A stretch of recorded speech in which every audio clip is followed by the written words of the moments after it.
cours du 3 décembre en histoire-géographie, géopolitique et sciences politiques à travers ce corpus documentaire de 6 documents intitulé En Espagne, la transition démocratique dans une monarchie.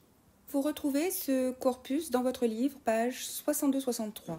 Le plan synthétique du cours vous a été envoyé aujourd'hui par messagerie ENT. Car pour comprendre cette transition vers une démocratie à partir d'une monarchie et surtout d'une dictature militaire, il faut maîtriser les repères historiques de l'histoire politique de l'Espagne contemporaine.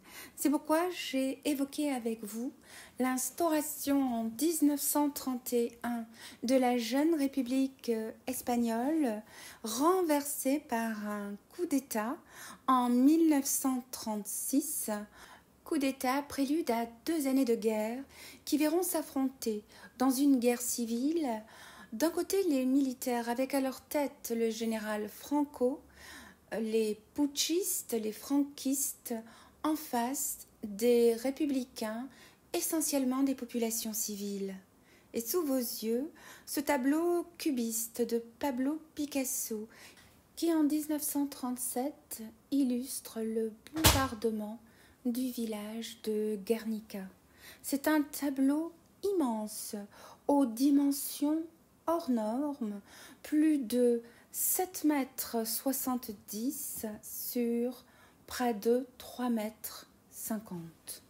J'avais pointé avec vous ce style si particulier qui déconstruit les corps et met l'accent sur les membres amputés et les corps déchiquetés des hommes comme des animaux, les bouches hurlantes de souffrance et de désolation, les bras tendus vers le ciel, ou encore cette mère avec son enfant mort dans ses bras, hurlant sa douleur. Ce sont les franquistes, les putschistes qui remportent, après 2 ans de massacre, cette guerre d'Espagne, et l'exil, le départ, notamment vers la France, de réfugiés qui fuient la dictature.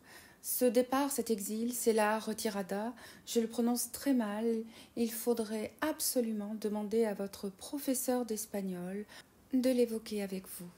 Car beaucoup de patronymes en France sont d'origine espagnole, et si c'est le cas pour le vôtre, il s'agit peut-être de votre grand-père ou de votre arrière-grand-père qui, à l'époque, a émigré d'Espagne vers la France pour fuir la dictature militaire.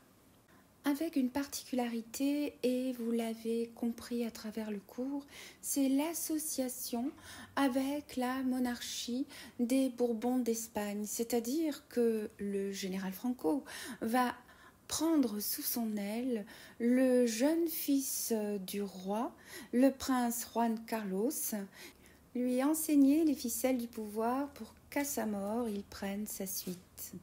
Ainsi, la monarchie espagnole est étroitement liée à la dictature franquiste. Cette poignée de main, juste avant la mort du caudillo, c'est ainsi que l'on prénomme le général Franco, en témoigne. Aussi, la question que je vous avais posée en 1975, à la mort de Franco, eh bien, à quoi pouvaient s'attendre les Espagnols ? À une certaine continuité du pouvoir à travers le roi Juan Carlos. Eh bien, ce n'est pas tout à fait ce qui s'est produit.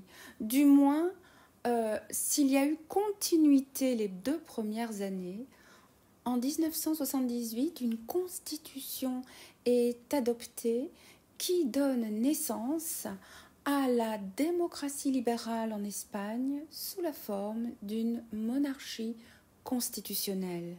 C'est la fin de la dictature. Cette constitution de 1978 a pour garant le chef d'État espagnol. Et ce chef de l'État espagnol, c'est le roi. C'est donc le roi qui garantit que l'Espagne conserve une liberté d'opinion et d'expression de l'opinion, le pluralisme politique, article 1, et ainsi que toutes les lois adoptées respectent cette constitution avec les trois pouvoirs, législatif, exécutif et judiciaire, séparés. Le jeune roi n'a donc pas poursuivi l'œuvre de Franco, mais mené son pays vers une transition démocratique, et ce, sans bain de sang. Aussitôt après l'adoption de cette constitution, des élections législatives sont organisées. Les Espagnols élisent les députés dans le cadre fixé par la nouvelle constitution, et vous voyez visible le pluralisme politique à travers au moins 5 partis identifiés. Ces partis sont placés dans l'hémicycle de l'extrême gauche à la droite. 23 députés communistes élus en 1979, 121 députés pour le Parti socialiste, 28 sièges que se partagent des petits partis régionaux, 10 sièges dévolus à la coalition démocratique en bleu ciel et enfin 168 sièges pour l'Union du Centre démocratique. Le fonctionnement de cette constitution de 1979 n'est pas le même que celui de la Ve République en France. En effet, ce n'est pas le chef de l'État, élu au suffrage universel, qui désigne son Premier ministre et au Premier ministre à former le gouvernement. Ici, c'est le parti politique qui obtient la majorité absolue lors des élections législatives qui désigne en son sein un Premier ministre qui lui-même forme son gouvernement.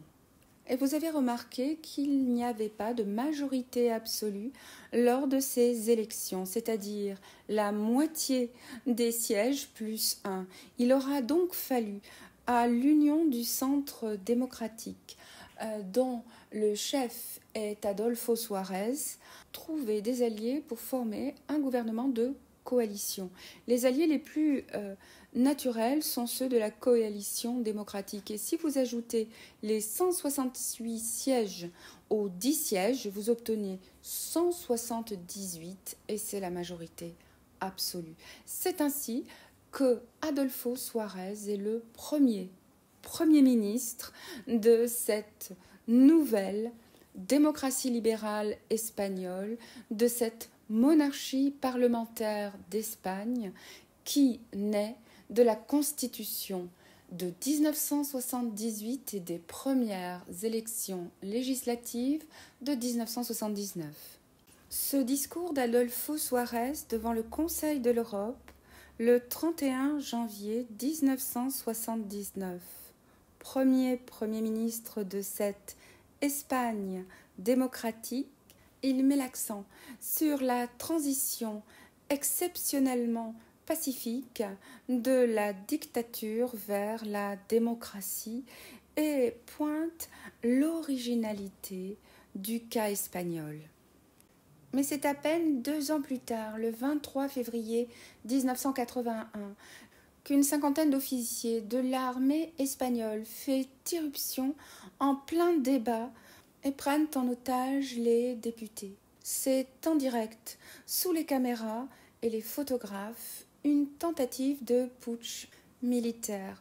Quelques heures plus tard, le roi Juan Carlos, celui qui a assuré la transition depuis 1975 entre la dictature franquiste et la monarchie constitutionnelle, s'adresse aux Espagnols dans un discours télévisé la nuit, en leur demandant de garder le calme et de lui conserver toute la confiance qu'ils ont déjà mis en lui, lui qui est le garant de la constitution de cette monarchie parlementaire, le garant de la démocratie libérale. Les officiers ne seront pas suivis par l'armée espagnole. Le processus démocratique ne sera pas compromis.